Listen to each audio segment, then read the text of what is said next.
thing, and it's like way different looking. Facebook can kiss my butt. I hope everybody out there knows that because we're live. I'm saying that to Mark Zuckerberg's face himself right now. Kiss my butt. YouTube can kiss my butt. Popped up a lot quicker. That's good. All right, that's fine. But guys, thank you so much for joining us for the Second Third podcast. Cannot do any sharing right now, but if I did do sharing, it would be to all you lovely people out there because I miss y'all, and I hope everyone's having a good Tuesday. I am sharing, so if you want to talk a little bit, you can. All right, yeah, please keep sharing. Guys, we got some good news last night. I got like 3 good Tuesday news last night. I got a new photography job paid up front, which is awesome. Another potential wedding for 2021. Also, a good thing happened yesterday. The Second Third podcast logo is getting corrected. I think Frankie liked the new direction it's going in too, right? Yeah.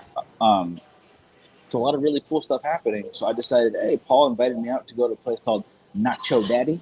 And I was like, man, nachos, daddy issues, hopefully women. That's great. I'm going to go have a drink over there. That's cool. It was a cool spot.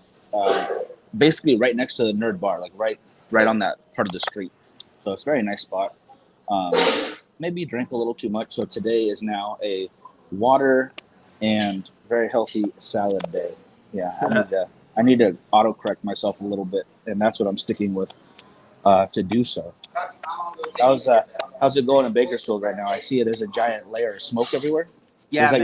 I stepped outside the house this morning, and I mean, you would think the fires were right here in Bakersfield. It is crazy how much smoke there is going on right now. But yeah, I guess there's something like 100 fires going on right now in California. And, you know, with us being in this dust bowl, the smoke just kind of filling in and sticking around. So it is crazy. 100% get that. Tom, Kevin, Cam, how you guys doing? Cam checking in on that YouTube machine. Kevin and Tom over on that Kiss My Butt Facebook machine right now. But I appreciate you guys watching wherever you're watching from. And again, I know we're bringing this up kind of rarely and spontaneously, but if there's another streaming service you guys would like to see us use that we don't already utilize or that you think would be a good thing, let us know and we'll see what we can do about it. We're not limited just to YouTube and Facebook. It's just the fact that those two have been the most open for us. I guess that's, yeah. So for those of you guys wondering, right now I'm currently smoking the Protocol, the Blue Label one, but I do have a La Barba. This is the Mexi Soul Ricochet. But it's a sun-grown Mexican wrapper, infused and binder, filler to the Dominican, Nicaragua, and Pennsylvania. So I'll have this one on deck. Up next, once I finish out the rest of this one we got here. I've been on a Protocol kick ever since we got him into the shop. I've been enjoying them. They've been pretty damn good. I can see our sister is on now on YouTube. That's cool. Yeah. Yeah, so I'm finishing this one up. And she's actually mentioning Instagram. We've tried Instagram before, but every time we go live, they always crash. And it's so irritating. So I would love to go back to it because there is a great audience there. Frankie does a really good job doing all the Instagram stuff. I don't have to worry about it at all. So that makes me really happy. But yeah, that crashing is just irritating. Great choices on cigars, by the way. I was very excited to see that picture of all the Protocol you had. Pretty sure Chris, our buddy out in Ohio, was like, oh, that's good stuff. Tom mentions Twitch. I liked Twitch. We did Twitch for a while for our gaming stuff. And it was always on the gaming channel that we did for Tony, and we would take turns playing different games. Like we did Dragon Ball Z when that first came out. That one was one of our best watch shows. I think we had something like over 500 people watching at one time. It was the most crazy. Like 800. Yeah, it was crazy. It was insane how many people we had watching. But for me, when I played, I was playing Wildlands. And I would be playing while smoking a cigar, and I had a lot of fun doing that. I'd love to bring that back if we can ever get the right software to do it. I just got to figure out how to use it properly. They've made it so much simpler. It's just a matter of me learning what to do to make it look good. But yeah, I would like to bring that back too. I honestly just threw on like old games like Left 4 Dead and like some of the earlier Gears of War because I knew how to play those. So those were always fun. But if you guys like to watch that, and you guys want to hear cigar talk, video game talk, and, you know, just constant, you know, little chibber jabber here. I'll be down to do that again. That was a lot of fun. And yeah, it would give me an excuse to play more video games. So I'm not gonna cry about that. Yeah, absolutely. So, guys, do me a favor. I was able to share to a couple of groups, but this new Facebook setup's got me confused from the laptop. So, if you could do us a favor and share it on Facebook, I would appreciate it. We do got a lot of stuff to go over today, Mike. So, I think we should Yes. just get into it. 1 second. We can't just yet because I haven't got to talk about my cigar yet. Oh yeah.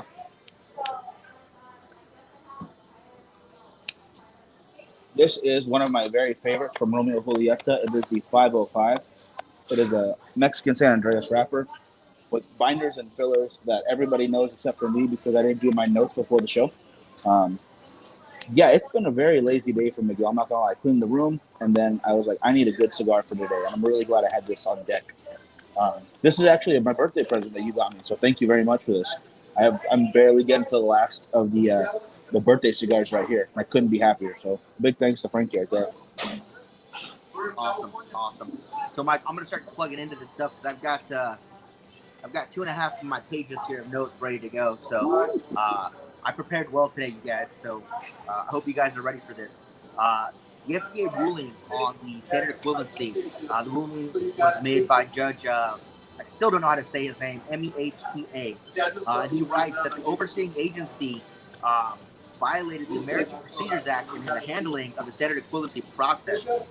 He sent it back to the FDA deeming rule to the agency for further review, which is speculated to take years. So, Mitch, how you doing? So that is, in my opinion, a big win for the cigar industry. I know we talked a little bit about it earlier with James. He's still a little precautious and kind of or pessimistic about what this could mean. This could mean a more stringent process when they finally get it to where they want it. But for right now, it's a good win. That negates the September 9th deadline that all the cigar industry had to have all of their blends in. And that means that they can now bring in new blends because they're not having to do standard equivalency. That it is a cigar that is close to the same blend that's already been out. It's something that's been grandfathered in. So in my opinion, it's a big win for right now, and we should take every win that we get. This was also the same judge that ruled against the 30% warning labels for cigars earlier this year. So he is clearly, on the side of doing the right thing according to the law and not just saying, well, that's tobacco, that's bad, ruling against it.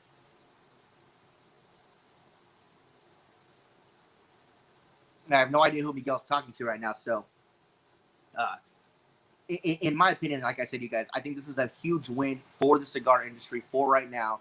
And, we need to just take everything that we can get and then roll with it as it comes. This gives companies more time to prepare if they want to get their standard equivalency stuff done and ready to go.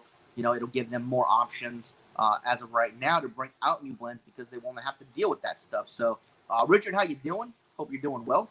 But yeah, it's only delayed. Yeah. And they, from what I read, I've read Cigar Aficionado, I read Half Wheel. There was one more that I read. They said it could take, up to a few years to get this done. So, hey, a couple of years more to help out the cigar industry, I think that's great. So, I'm happy with his decision. I'm happy with this judge. He's obviously doing a great job, and I'm looking forward to the next step in this process, whatever that may be. This guy's definitely a cigar smoker, though. I'm guessing. I hope so, because I would love to send him a cigar. I don't want to make it seem like he's getting bought off by people, but he deserves a cigar from all of us, I think, for doing a good job. Absolutely. And Mitch, I'm sorry about my mic if it's messing up, if it's too loud. It's actually not that loud in here right now. It's very mellow. It's just a wonderful spot. But yeah, I apologize if it's too loud for you guys. Frank, are you getting a lot of feedback on your side too? I'm getting a couple of little feedback noises here and there, but it's not super bad. Okay. I don't know what to really do about that. Just gonna keep my hands like this. Maybe that'll make it better somehow. I don't know what to do with my hands. Headphones. I think that's the problem. They're getting old. They're getting old on me. But yeah, it is a great win. Mitch is absolutely right. And oh man. And Shane, how you doing? How you doing? Joining us, Richard. How you doing? There's not a whole lot to say about it other than we got to see what the next step is, really. Yeah. No, absolutely. You're absolutely right. Yeah. It's just kind of a hurry up and wait kind of a thing. but again, I am happy that they have gone ahead and delayed it for now. You know, that's a big sigh of relief for a lot of the companies. So that's just fantastic. No, 100%. Yeah, it's got to be a big weight off some shoulders, and I'm excited to see what this means for the industry as far as um, new and inventive things that they're going to come out with. Everybody was struggling; everyone was kind of panic mode. But let's see if that panic is gone long enough that they can continue doing the jobs they were doing before that were very. Everyone was on point. There were so many good cigars coming out, really great branding, marketing was awesome. Um, and if we can stop bickering over the FDA rules and stuff for a minute and get back on the same page, we get more cigar smokers out there. Absolutely. I want to say what's up to Shane over on YouTube. I just saw him pop up. That's awesome. Thank you for joining us over there. Yeah, so just pick up the background noise, Mike, when you're not talking. So definitely mute it while you aren't talking. That'll help out a lot. I'm sorry if you guys hear the fan going, but we do keep the fan going in here just to clear out the smoke as people smoke in the club. But I don't think you guys picked that up as much as the background noise Miguel's getting. Up next, though, Dapper has released the Siempre Rosado. It's popped up over at Small Batch. It uses a sun-grown Ecuadorian Habano Rosado wrapper, Nicaraguan binder, fillers.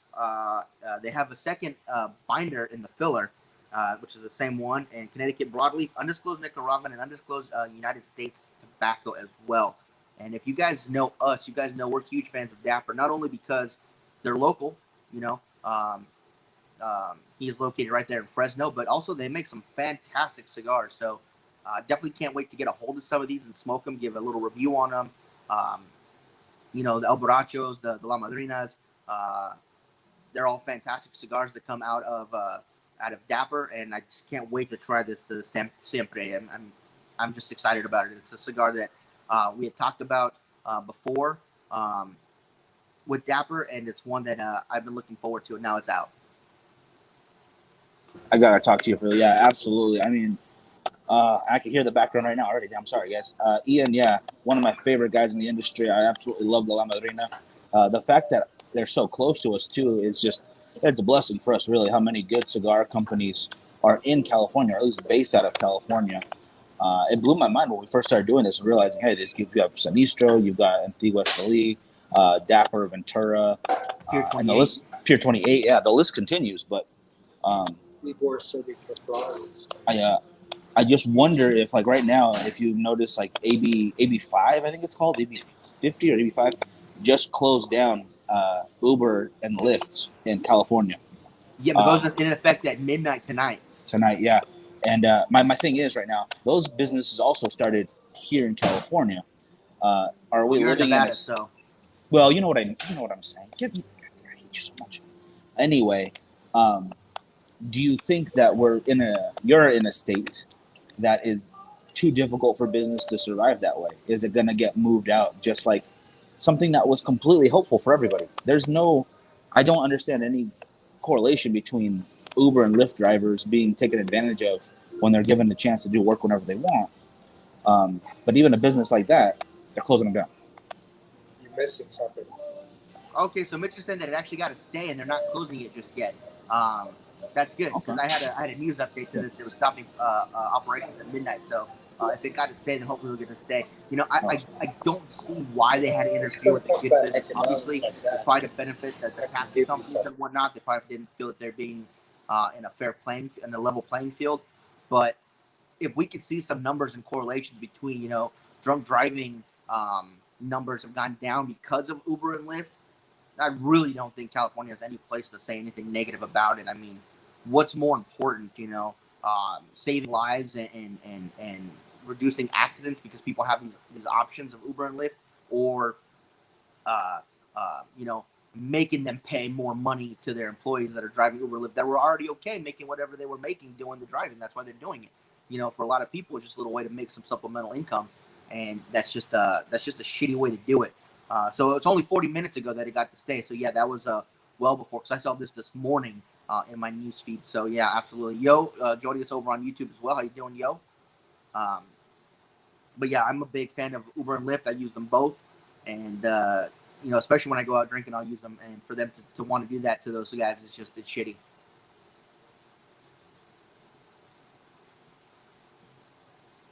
No, I know, I agree. I know we're talking about the same thing. I don't know if if you remember on Saturday show, our buddy stopped by at Linwood, right there. There you go.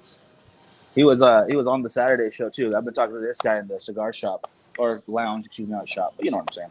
And I did not realize that, Mitch, either. I didn't check the news about an hour ago to hear that they had that stay. But I was listening to a Republican representative of the California, Mhm. and I just listened to him like maybe 2 days ago, and he was like trying to fight it, and he was explaining to me for the video how devastating it's like. It's probably one of the worst things that could possibly happen in California. I can't really hear what they're saying in Because the background, everybody's Miguel, panicking. but one second.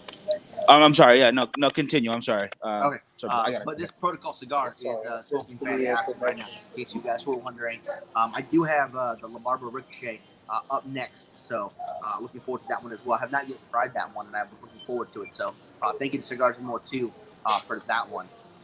Oh, for sure, yeah.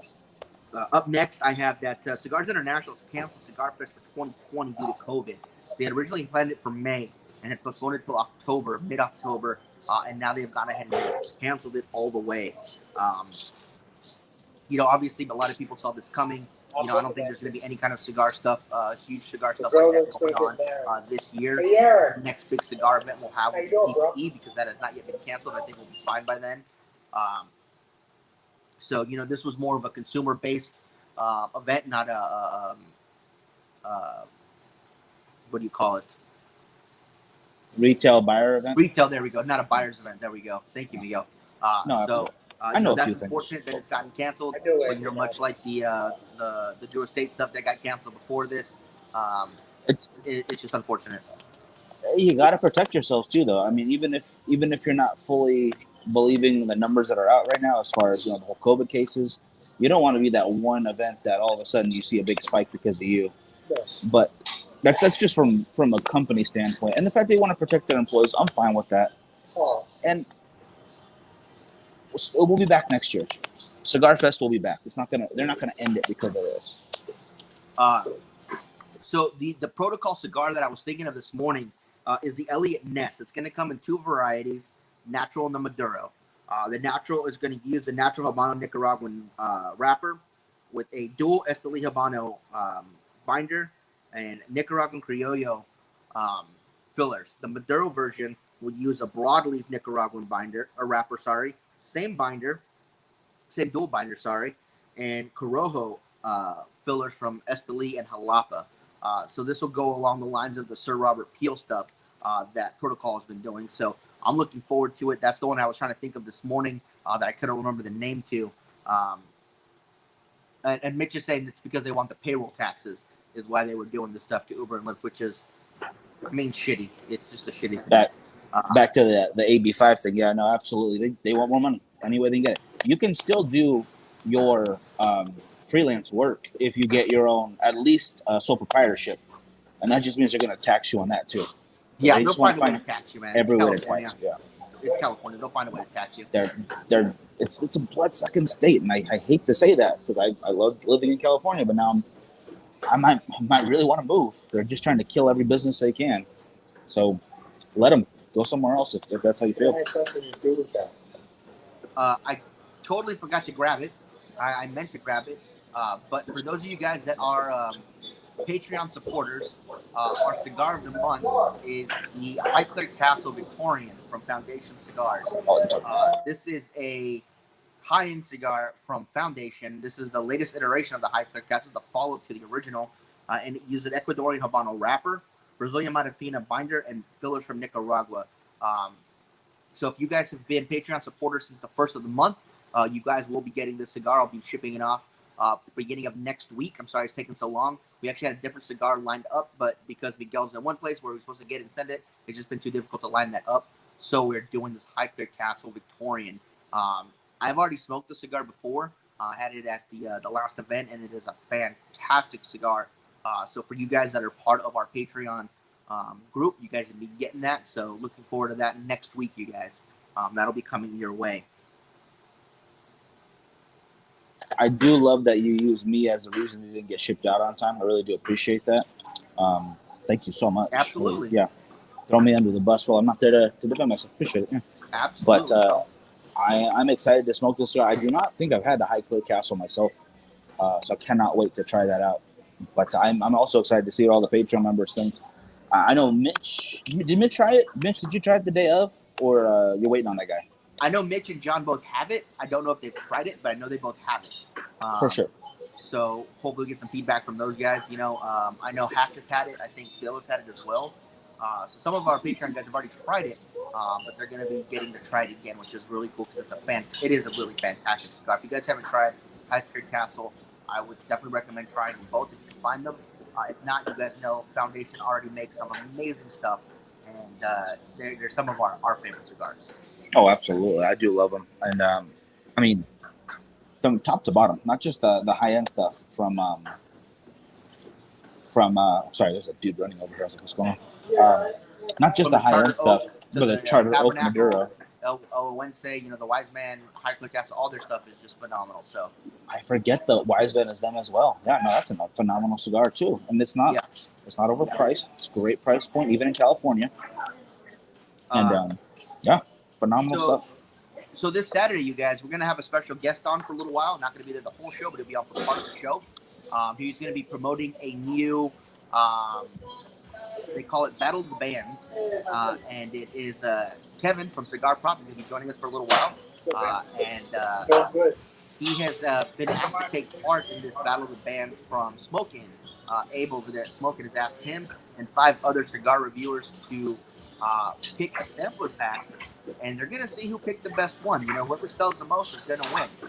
So we've got the Blind Man's Puff, which is probably Miguel's favorite one right there, versus Cigar Coop, versus Cigar Dojo, versus Cigar Obsession, versus Cigar Prop, versus Developing Palate. You guys can go over to the Smoke In website that starts tomorrow and see which cigars each reviewer has selected for their specific pack of cigars. And you guys can purchase them there. I think they start like around $50, and they vary a little bit here and there depending on what cigars they chose. But if you guys like one of those packs, make sure you guys go buy it. So you guys can support whoever's pack it is, and then we have a winner at the end of this. This reminds me a lot of our 5 packs that we did. The first year we did our top 10 cigars from 2018, where we each picked a 5-pack and we put it for sale over at Cigars and More, and they allowed us to promote them kind of there as our own little 5-pack grab and go kind of a thing, and they sold pretty well. So I can't wait to see how well this does. No, it's whatever. I don't care. I don't even want to be a part of it anyway. I didn't want to flush. It's like whatever. I don't know what sample packs are. I've never done that before. I've never sold cigars. Yeah, leave us out. Fine. East Coast can go do their thing. I'm not bitter at all. Swear I'm not. Oh my gosh. Well, I saw that video. I thought it was super cool. And when you sent it, I thought like, oh, did we get entered into something? And then I see we're left out yet again. Yeah, we get left out on a lot of these things, and I'm starting to get a little irritated. I'm getting bitter over here. The reason they left us out is they know if we were to pick out 5 cigars and however many cigars it is for that, they knew that we would win. And they wanted to be fair to everybody. So they went ahead and left us out, which I can understand. I guess that could be it, but at the same time, I don't like it. I'm not liking it one bit. I'm tired of this. I'm tired of these nonsensical rules and these lists that they go out every year. And for some reason, Bakersfield Gentleman just doesn't get on them for some reason. I think the audience is there. I think people want to hear us once in a while. But yeah, I guess not. I guess not good enough to get included in these little tidbits. But whatever. I won't be bitter much longer. But I'm gonna hit my mic for a second. So let's get on to some good news. We talked about this on the last podcast. We told people we'd give them a week to watch it before we came out with some spoilers and our thoughts on the movie.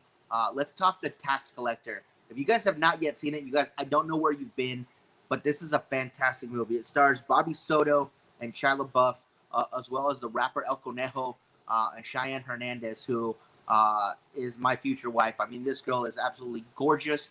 She's a fantastic actress. She's a veteran. She is awesome in every way, shape, and form. And I thought it was a fantastic story. I thought it was shot well from a cinematographer's point of view. I thought it had good direction. I don't think it didn't have really any of those lulls where things got too slow and, could kind of make a movie seem longer than it is. I thought it was a fantastic pace, and man, I dug it. If you guys have not yet seen the Tax Collector, you guys gotta go see it. It is a fantastic film. And I'll wait for Miguel's input on it as well. Well, I gotta talk to this guy again over here. He's bugging me on here. I'm so sorry, but I do agree with everything you are saying about the Tax Collector. I thought it was a phenomenal movie. Shia LaBeouf did a great job, and I'm very disappointed to see some of the reviews out there talking about stereotypes of Mexican American families in LA. Basically, like, oh, they're just doing all these stereotypes and roll them into a movie. It's terrible. It was not. That was not what this movie was about at all. And just please try to ignore that when you look into this stuff, because I saw so much back and forth on that topic, and you just back away for 2 seconds and just see that it was a good movie. The whole thing was very well done. It was a little dark in some parts. Like, do you remember the complaints for that Game of Thrones episode where they had the big fight scene and all that? And they're like, oh, it's so dark, can't even see anything. I got that feeling a couple times. But for the most part, the story was good. The cinematography was pretty dang good too. The acting, I liked it. I thought everyone did a really good job. And she is super gorgeous. She's a very pretty lady. And now, the one spoiler I will put out there is that I thought that Bobby Soto, the main actor, he is the tax collector. I thought his wife was going to be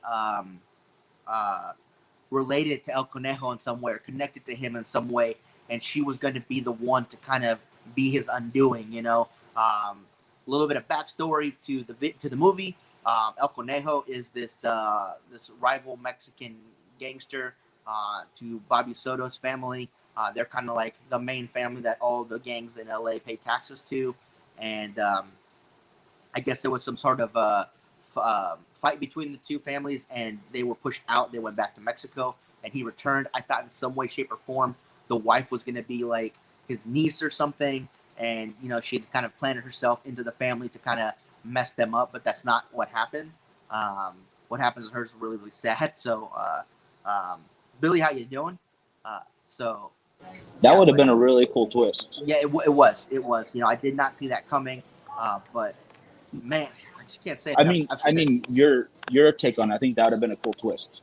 I've seen the movie 4 times now, and I'm probably going to watch it again sometime this week. It's probably going to be in my rotation with Blood In, Blood Out and American Me. But yeah, the acting in it was done really well. They featured a lot of cigars in the movie, which I thought was cool. So this will be another one for people that like movies with cigars to definitely go pick up and watch. I thought the girl at the Jack in the Box drive-thru. Oh my gosh. Frankie plays a game where he whispers pretty loudly when we leave drive-in or drive-thrus that he loves the person, which is just super weird but hilarious. You get some cool reactions, And sometimes, no matter how much me and the Jack in the Box girl did vibe, Yo-Yo over there had some vibing of his own with one of the employees, and we'll not mention who it was, but they bonded over Air Jordan, and he knows who I'm talking about. And I thought that was a love that was going to bloom and last forever. I don't know if they stayed in touch. We'll have to see if he responds to this and lets us know and fills us in. But every time we went in and saw this individual there, they would always talk about his shoes and Jordans and stuff like that. And you don't really find that every day, so that could be true love right there. Oh my goodness, yeah, yo, you should have stuck with it. Just like Frankie found his true person here in or at the Bakersfield location. But we'll go into that one another day. Back to the movie for a quick second here. I didn't care that the wife died, if that sounds terrible. I was more sad when Shia LaBeouf's character died, all right? I'm going to lay it on the table because he was way more interesting. His performance stole the show. And in the commercial, I thought it was going to be them basically doing the end scenes together, like just riding on El Conejo and just trying to get his kids back. And then when they showed him just getting beat to death with a hammer, that was intense and it was awesome. And I thought they did a really good job. Totally fooled me at least. I don't know if anyone else out there knew what was going on, but I totally got me. I had no idea what was coming. Yeah, it got me too. But guys, just go check it out if you guys have a chance. Check out the Tax Collector. let us know what you guys thought. Give You us can some rent it feedback. over on Amazon Prime. You can rent it over there if you want, like $5. But if you're not feeling like spending $5 right now, you want to watch a good movie. Our buddy has Life Insurance Lottery out on Amazon Prime now. Good buddy Chuck, out of Texas, good filmmaker. I love his stuff. And yeah, he just put it on Amazon Prime, and I got a chance to watch a screener. Even though Frankie was a donor to the project, I think I saw it before him. Sorry about that, but I got an invite to help with the whole festival judging for Texas Frightmare, and then when it didn't happen, turns out my vote didn't count. That's one of the situations where it actually doesn't count, not an election. But it's a really fun movie. It's a dark comedy, and if you guys want to be entertained for a good hour and a half, I think a little bit longer than that, if I remember correctly, go check it out. It's free on Amazon Prime, and a lot of guys I know out there have Amazon Prime.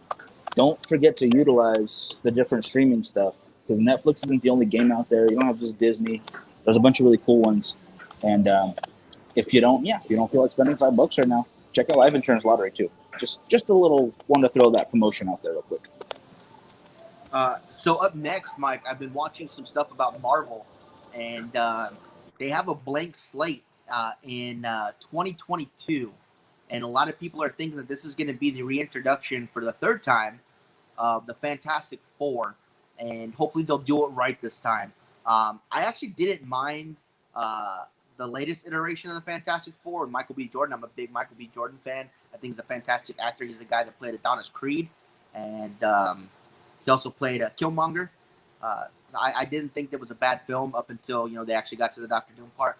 But I think with the way they're gearing it is actually going to use the Fantastic Four to bring in Galactus, and Galactus will be the next big villain of this arc of movies. Much like Thanos was built up from the earlier Marvel films all the way up until Endgame. They're going to use him much like they used Thanos and bring Galactus in. This time he won't be a goddamn cloud. Excuse my language. He'll actually be a being, and you'll see him how he's supposed to look, which I'm looking forward to. I'm not that big of a Fantastic Four or Galactus fan. I was always Thanos for me. If you guys have never known me about comic books, I'm sure Yo-Yo could tell you, Miguel could tell you, I'm a huge Thanos fan. And I was super bummed that Fantastic Four, Ghost Rider, X-Men were not included in the Endgame storyline. They should have been there. They were there in the comic books. So they should have been utilized, but they weren't because they didn't have the rights just yet.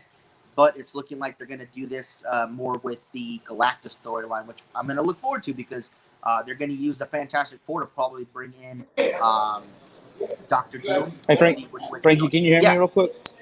Hey, I'm going to hop off the camera real quick. I'm getting a call on Facebook. It's from one of the logo designers. Okay, no worries. So I just got to let them know that we're doing the show right now. So I'll be right back. Okay. And so they'll be using that, and they're going to be bringing in the X-Men, of course, and Namor. Some stuff that I've heard was that in Black Panther 2, they're going to probably bring in Namor on that one. We'll have to wait and see if that's true, as well as I heard rumors of bringing in Storm from the X-Men, which I think would be really cool because in the comic books they do have a connection. I thought because of the connection between Sue Storm and Namor that they would have brought him in there, but if they do it with Black Panther, that's fine too. I just can't wait to see which route they're going to go with it. I'm really, really curious to see. Obviously, when they bring in the X-Men, I'm hoping they don't do another backstory on how the team was developed and who everybody is. By this point in time, you should already know who the X-Men are, who the Fantastic Four are. So I don't think they need to do a retelling of their backstories. I would just like to see a settled X-Men team. Storm, Wolverine, Cyclops, Jean Grey, Gambit, Rogue, Nightcrawler, Colossus, Wolverine, Jubilee if you want to. You have so many characters that you could use in an X-Men team. Professor X, obviously, Beast, all these different characters. I mean, even if they only pick a handful of them, I would still be happy to see them, in the way that I was hoping for it. I really wanted to see them in Civil War. Maybe they'll do Civil War 2, where they bring them all together, but they should have been there for Civil War, so they kind of dropped the ball on that one. But, I'm not the one running the company, so I really can't say much about it. I was really, really hoping for some kind of last minute when they did Endgame, they started bringing all the heroes in, that the X-Men just somehow appeared through one of them, had a great little tagline from Professor X, and then all went at it, but it's not what happened, unfortunately. But we'll see how they introduce the X-Men into the MCU. I'm excited to see that, as well as how they use Spider-Man and Venom together. They're getting ready to do that too, which is going to be really cool. I'm a big Carnage fan as well, so the next Venom movie, Maximum Carnage, I think it's called, Venom 2 Maximum Carnage, is scheduled to start filming, I think, pretty soon, which will be really cool. They also introduced Adam Warlock, kind of, in his cocoon. So that'll be interesting to see how they bring him in as well. He was another one that should have been in Endgame, but wasn't, unfortunately. So we'll just have to wait and see how that goes. It's so much stuff that they can do in the MCU that I'm excited to see. So if you guys have any ideas on what they should do or how they should do it, you guys let us know. Send us a message. Let us know what you think they should do with that. Other than that, guys, that's all I've really got for today. I had all my notes ready to go. I don't want to get all my bullet points, which I did. So thank you guys so much for being with us today. Sorry, it's a short show. There we go. That's how you say it. But I'm gonna light this up and I'm gonna watch some WWE Network. Quick, can't wait finish to this try off. this. Have not yet tried this one. All right, can you see me? Can you hear Yeah, me? I can see you. I was just wrapping up the show, Mike, because that was all my bullet points. Oh, I'm sorry. Yeah, it was Tor sent me a graphic designer, and he basically sent me our logo that he made a while back, the one that we originally used. And he's talking about, no, that guy does not have rights to this. And now I've got to talk to him a lot about what just happened, because I think the other dude was just scamming us. The other guy who hit you up. Yeah. So, yeah, not a great conversation having, but either way, I think we might just move on to something new. But that other guy is definitely wrong, or he's in the wrong right now. So I don't want to put any actual name out there, but yeah, a little upsetting. I'm sorry. We'll talk about it more right now. So if you want to wrap up, we totally can, but we need to talk for a second. Yeah, that's it, guys. That's all I got for today. Thank you guys so much for tuning in and sticking with us.